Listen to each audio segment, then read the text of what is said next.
আসসালামু আলাইকুম। আজকে গরুর একটি কমন সমস্যা নিয়ে কথা বলবো। ভিডিওতে যে গরুটি দেখতে পাচ্ছেন, এমন সমস্যা অসংখ্য গরুর ক্ষেত্রেই হয়ে থাকে। পেছনের এক পা অথবা দু পা কিছুক্ষণ পরপর টেনে টেনে হাঁটা, এটাকে অনেক অঞ্চলে টঙ্কা কিংবা ঝঙ্কা রোগ বলা হয়, তবে কমনালি এটাকে টানাবাত বা রক টানা রোগ বলা হয়।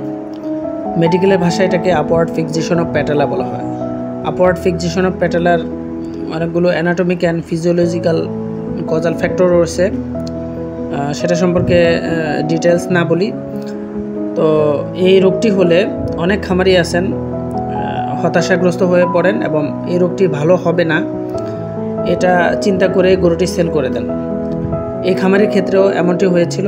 পরবর্তীতে তাকে আমরা আশ্বস্ত করি এবং এই গরুটিকে ওপেন মেথডে একটি অপারেশন করার সিদ্ধান্ত নেই।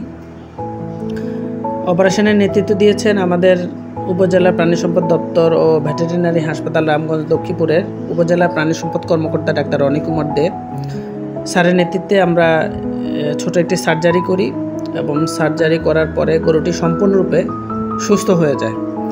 তো টানাবাত হলে যারা মনে করেন যে এটা ভালো হবে না, তাদেরকে বলবো যে আপনারা হতাশাগ্রস্ত হবেন না, আমাদের সাথে যোগাযোগ করবেন। চিকিৎসায় সম্পূর্ণরূপে এই রোগটি ভালো হয়।